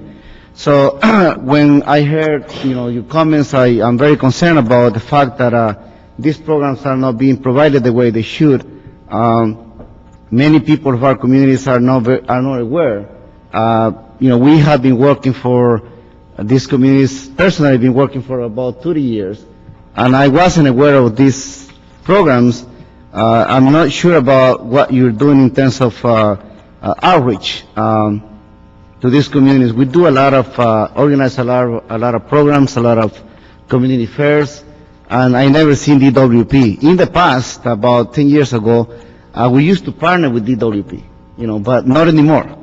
I understand, that there are difficulties, and I remember when Controller Chicks came and she put some restrictions on you, but that wasn't, I don't think that's a reason for you to not do community outreach. So we're here to encourage you to do community service and to community outreach and to partner with organizations like ours, because community trusts our organizations, and I think you will do better by doing that in the future. And actually, one thing, I wasn't aware about this oversight committee, so we'll be happy to help you reaching out to people who can serve in that committee. Yeah. Call your council member. Carlos, how many council members do you have? We serve about... No, how many council members do you have? 7. Okay, call them all. I just want to point out that according to the DWP report that was submitted to this committee, there are potentially 536,000 households. That's according to your own information. Yes. And that, not the 480,000 that you mentioned. Exactly. Well, we're going to put this item on the agenda until we get it right. So if I could see you back in a couple of weeks with a more complete report. And also, I'm hopeful that at the next meeting, we can identify the Low-Income Oversight Board by name. Mr. Parks? Let me just ask, so I understand, on the program, are the incentives that you pay less, or does the department subsidize by providing funds like we do for the trash subsidy? The department subsidizes this program. Oh, so you're actually, so I mean, they're paying less and then you subsidize Yes. to the bill? Yes. Okay. And then with that subsidy, what is the percentage? The percentage? No, I want to clarify this. Yes. Actually, this program is funded by the non-participants Right. of the program. So this is funded by the other ratepayers of DWP. So So it's part of the DWP general fund that you allocate X number of dollars to pay this subsidy? this is part of the rates that are passed on Yes. to our ratepayers. But it's not, is it a specific rate, or is just their It their is a rate- subsidy, and it is a percentage. So for our low-income customers, they can get up to $36.34 discount as a subsidy. but the ratepayer that's paying it, Yes, does it identify it on their bill that It they're is paying identified. a subsidy? it is identified, yes. So their, part of their bill is going to a subsidy? It is part, it's one component of our rate factors. It isn't a flat rate. It will fluctuate. So at this point, it's 0.0084% of whichever factor it is that we're billing. So for That's the person that's paying the bill? that is the person paying the bill. Okay. The person receiving the benefits receives a flat subsidy. Okay, so it fluctuates for the person that's paying the bill? Yes, Okay, but the person that's receiving it gets a flat that rate? is correct. And so, okay, that clarifies it. The one thing I was going to ask you, and I do think, as we found out with the trash fee, there is a need of registration. The only thing I'd ask you, and this is something that came up a while back, and maybe the city attorney told us that we had the ability to subsidize, but we didn't have the ability to waive, but that there was potential litigation if you are charging a cost in which others are paying for their costs and the amount that's being subsidized for another person. And they've told us that for the reason that we've changed courses on waiving of special events and a variety of other things, they gave us at least the impression that that was a lawsuit waiting to happen if you, and we've been very sensitive to it in how we dealt with the enterprise funds and building and safety and other places, but any hint that you're paying your bill and that you are subsidizing another person's bill puts you in some legal jeopardy. Has the city attorney looked at that at all? We do not have an opinion from our city attorney on that, but we can certainly check that. Okay, good. Is that city attorney? Oh, I was just Yes. when you come back, because it was just We will do that. interesting the way you related it. It seemed different than what we've been advised by the city attorney in the past on other issues. Okay. Okay, thank you. On my final, on your dealing with your outreach, Mm-hmm. it was kind of interesting, and although we don't want to say all seniors are low income, but it was just interesting that places such as ARP and LA City and LA County aging departments were not part of the outreach. We They are. have been working with the Department of Aging Yeah. on this What about- to partner. What about ARP and places that specialize in? Oh, ARP? Yeah. We have not considered that yet, but we certainly I can. mean, we don't want to stereotype and say that all Right. people are Right. indigent. Not at all. But certainly, seniors seem to have a need for these services maybe more so than their counterparts. But I'm just saying, it was interesting that they weren't part of the outreach. Okay, we will make them part of the outreach. It's not unusual for people that don't use a DWP service to pay for somebody else's service, right? So, for example, our environmental programs, the light bulbs and all that stuff, the ratepayers pay for that, but they don't all use those light bulbs, right? I mean, you don't give a refrigerator to everybody in the system, but they're paying for it, right? Of course not. The public benefits money Okay, does. so yes. it's not unusual for, Yes. I'm for just saying to that verify, happen. because we've been told to the Yeah, contrary, and you said paying your bill. .008 is how much per $100? So basically, it is, right, It'd be about 8 cents 8.4 cents per per dollar. $100. Right. So if somebody pays a $200 bill, which is a fairly middle-class bill. Right, yes. 200, that would even be That- 2 months. But if you just say $100 per month, you're paying 8 cents into this. No, we have a low-income subsidy adjustment, and we have an electric subsidy adjustment factor. In each one of those, there's a component for this program. In addition to that, for the solid resources fee or the sewer service charge that we bill on behalf of the Department of Public Works, there is a base .0084% of whatever the amount is for those particular charges that the residents are subsidizing to go to this program. Yeah, that I wasn't aware of. But Jose Hernandez, could you please step forward? Jose serves on the Low Income Advisory Board for the Public Utilities Commission, and you still serve in that capacity? Yeah, I'm the vice chair of the California Okay. Public Utilities Code. And Mr. Parks was asking the question, where's the legal authority on that? Do you have some knowledge of that? Yes, it's actually California law. Section 385 of the PU code requires all public utilities to collect a public goods charge. And so it's not that it's a separate subsidy, there's this public goods charge. A component of that charge is actually going to the low-income programs. Very good, thank you. Thank you. Thank you. So with that, we're going to have DWP report back to this committee in 2 weeks, and hopefully we just keep hammering away until we get it right. Yes, Okay, thank you very much. Thank you. Mr. Chairman, excuse me. Yes. When you do come back, I'd be interested in learning more about what outreach efforts you've done to non-English speaking communities. Absolutely. Because of all of our applications are in both. English, but we, yes. But there are other languages as well. that are spoken in Absolutely. Los Angeles other than English and Spanish. Yes, there I'd are. like to know the entire. Okay. Thank you.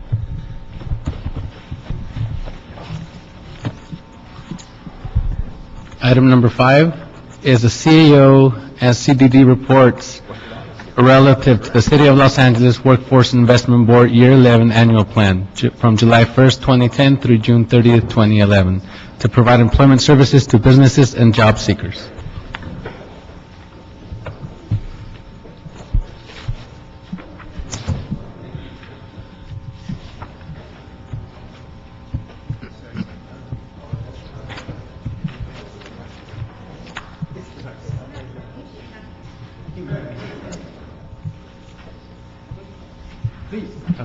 Good afternoon, Robert Science, Assistant General Manager, CDD. Greg Irish, Executive Director of the Workforce Investment Board. Earl Taylor from the CEO's office. and thank you for hearing us this afternoon and putting us on the agenda. What you have in front of you is the annual plan, which is primarily the Workforce Investment Act. $90 million of investment within the city for two major purposes, training and upskilling our workforce within the city of Los Angeles, and second, placing folks into jobs. And as you know, with the economic downturn, that is one hard job that we have in front of us. Our Workforce Investment Board, which Greg will speak to, has approved the plan. We have a very involved Workforce Investment Board as well as a youth council. And we've started this process really back around February and March of vetting our strategies and being able to get the best investment possible. We know that this committee, and under the leadership of Mr. Alarcon, has been really focused about placements and making sure that when we do training that there is a connection to the jobs. So we have a heavy emphasis with that. But the realities, or the economic realities for many of our populations is still a very, very difficult endeavor. Before we go any farther, I would like to thank the CAO's office and Beryl Taylor, to my right here, specifically for her hard work and expediting all the analysis of the plan. There's many of us that work on this plan on our side of the fence on CDD, and Beryl doesn't have as much support in the CAO's office, and she's really singularly focused on it. So I just want to thank her publicly with that. Our 6 strategies have really focused on sector-based training, that we're actually training folks in sectors that have some potential for growth. Although most of the sectors within Los Angeles has suffered a downturn, there are a couple of sectors, in particular the health and hospitalities, that do have a future. We are working with LAEDC to help identify many more of those sectors in the future. All of our sector-based strategies have a labor management, community-based collaboration effort based along the community college system and the adult education system within LA Unified. And they are our primary partners. The second, we have really developed the regional workforce, rather than looking at particular programs just within the city, looking at programs that could benefit the region and know that our folks could be placed anywhere within the region. Leveraging the public sector hiring and contracting, using all of our economic development tools. So every one of our Section 108 grants, every one of our state enterprise zone efforts is connected to our workforce development centers and connected to our one-source centers. Connecting people to, young people to jobs, we do a lot of efforts, and we were able to secure $25 million in county ARA money that we're expending specifically in the city, where we're putting 10,000 plus young people to work this summer, and that was a big, big lift. Unfortunately, Congress was not able to pass out of the Senate a specific line item for summer youth that we used last year. That's one effort that we really asked Council and the Mayor to take as a lead policy effort to actually have that reinvestment for next summer. So we were very fortunate to use county money. Have we passed a resolution to that effect? Yes, we passed a standing resolution that's about 2 years old. We don't have a current resolution on record. Maybe we should ask the CLA to work with you to prepare a resolution. Yeah, and that'd be great. That's one of our major efforts. So we just heard this morning from Paul Harrington, one of our leading economists in the country, on youth employment. This is the worst recession, and he calls it he-session in the nation's history. When you look at unemployment and underemployment for 16 to 24-year-olds, you're talking of numbers between 45 to 70% unemployment and underemployment. It's just a real tragedy. The major unemployment, if you look at all age-based groups, this recession has hit that group, 16 to 24, harder than any other age bracket in the country. In Los Angeles, it's even deeper. We've done a lot of work in terms of connecting our incumbent worker training, especially in the hospitality sector, so we get upgrades folks from doing the serving and working in, as they call housekeeping engineers, to behind the desk or behind the counters and upskill their work. But we have many different type of training programs that specifically work on upskilling folks within the incumbent. So those are our strategies. I know Mr. Parks has, Councilman Parks has always emphasized emphasize that we pay 100% of our freights. Beryl makes sure that we pay 100% of our freight and reimbursing the general fund for the complete related cost as a policy priority.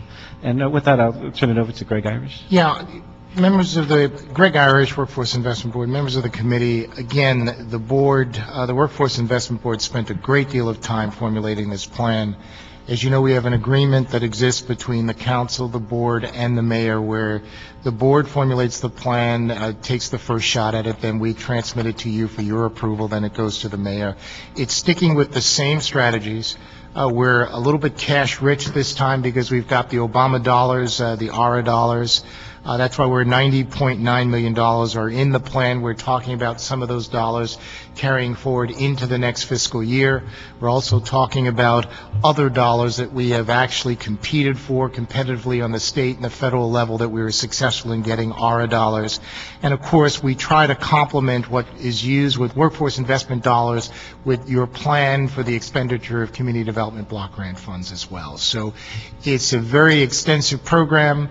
We're trying to combat what we think is, again, an unusual time here in LA where you have unemployment, where there are approximately almost 300,000 people, 270,000 people. I'll have the unemployment numbers again for the month of May this Friday, but we don't anticipate that unemployment will go down. And when Robert said he session, this is the first time in the history of this country where men are out of work, because most of those jobs that have been eliminated have been jobs that have been dominated by men. It may mean that there is a change in the social fabric of this country where a lot of men are not employed. And the Economist was talking about that this morning, Paul Harrington. But we think it's a good plan. It sticks with strategies that, again, on page 2, slide number 4, that you have actually approved, the mayor has approved, and so has the board. We believe it's part of a 5-year effort that will produce, on page 3, slide number 5, 100,000 Angelenos placed in living wage jobs by the time we go back and take a look at all these strategies over the 5-year period. I was going to ask you on the that. What is our cutoff date? We're saying the 100,000. What's our cutoff date? We enacted it early 2007. So the end of this next fiscal year. Next fiscal year. To the end of this fiscal year? Next fiscal year. The following. Right.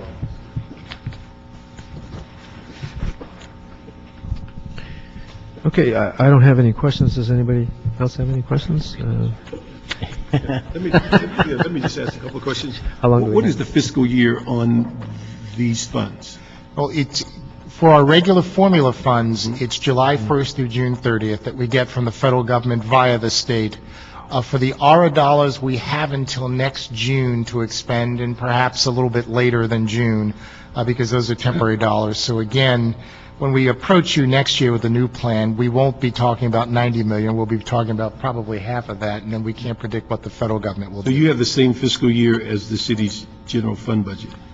Yes. And you said the ARA dollars was what time? The ARA dollars will expire in June, so that was special legislation that we have to expend all of our money by June of 11. Okay. Let me just say one thing, and I appreciate, again, we beat on CDD constantly about the block grant money and staying within the resources and not impact the general fund.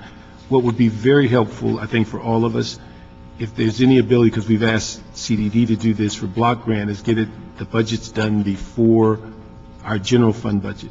So if there's any way that as you move forward, that if you can get, like CDD, I think, hit the first quarter of this year, of this year, that was the goal, and if we can get the same thing done on the WIB board, it'd be great, because if then the general fund is not in a situation of wheeling and dealing on shortfalls about these other two funds. In actuality, we're looking at how these two funds might help the general fund. So we need to know that in advance. If there's any way that you can set your parameters to where we can solve both the block grant and the WIB board money in the first quarter of the calendar year, you get in advance of the general fund budget. We could definitely set preliminary budgets. We don't get our budget estimate or our final allocation from the state usually till late May, which has really been one of the reasons why we get that. But we can give a preliminary estimate. It's much easier if we know that there is no general fund impact, then we're not scurrying. But it does help us to know what our expectations are before we finalize the general fund budget. Understood. And then we did ask for one technical amendment to start our TANF, authority for our TANF contracts on June 1st rather than July 1st, which is in the plan. Right, so the recommendation for committee action would be to amend the CAO report recommendation 2W to authorize the negotiation and execution of contracts for services with contractors listed in attachment C to this report for a total of $22.5 million and a contract term effective June 1st, 2010 through September 30th, 2010 for a summer youth employment program, subject to the city attorney review and approval as to form legality, grant requirements, and city-county contracting requirements. The purpose of that amendment is to reflect the change from June 1st instead of July 1st, which was in the report. Secondly, to approve the CAO report recommendations as amended, and to also instruct CDD to report their outreach plan to each council district directly and keep us in the loop individually. So I don't think we have any problem with sending this on to council. We got a little bit of good news someplace that we have a little bit extra money, but We try, and we also are coming back on the green jobs tomorrow at council, which was just a little bit additional funds that we're able to bring on our green sector. Yeah, that was approved last Friday. Right. well, great. Thank you very much. And so with that, if there's no objection, Mr. this Chair, for matter will be clarification. unanimously approved. Yes? So this committee is moving the CAO recommendations as amended with a technical amendment for the June 1st date instead of the July 1st date? Yes. And also that you're charging CDD to report back individually to each council district on programs in those districts? Yes. And also, you are asking the CLA to draft a intergovernmental resolution on supporting summer youth programs in next year's funding cycle. And Mr. Parks, do you want your request about asking them for preliminary budget figures more in tandem with the city's general fund budget? Ask for that the first quarter of the calendar. Then these will all be included, and the matter is in council on Friday, this Friday. We do have some public comment. Apologize, members. We have, I'm looking for a name. You know, this one doesn't have a name on it. It says regarding Film LA. Oh, that's me, but I'm just getting the name. Okay, fine. Brian Chase? Okay.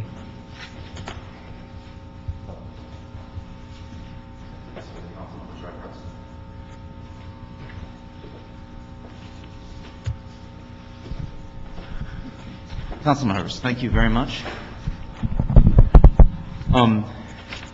I'm here because this committee has jurisdiction over the contract between the city and Film LA, but this topic's a little afield from what they normally deal with. The County Department of Public Health has documented an epidemic of sexually transmitted diseases among performers in the adult film industry. As you know, the vast majority of filming for adult films in the United States takes place within the city of Los Angeles. Both the California Department of Public Health, the Los Angeles County Department of Public Health, and Cal OSHA have expressed an interest in stronger workplace and health safety regulation over this industry. But the one stumbling block that they've repeatedly identified, not surprisingly, is money.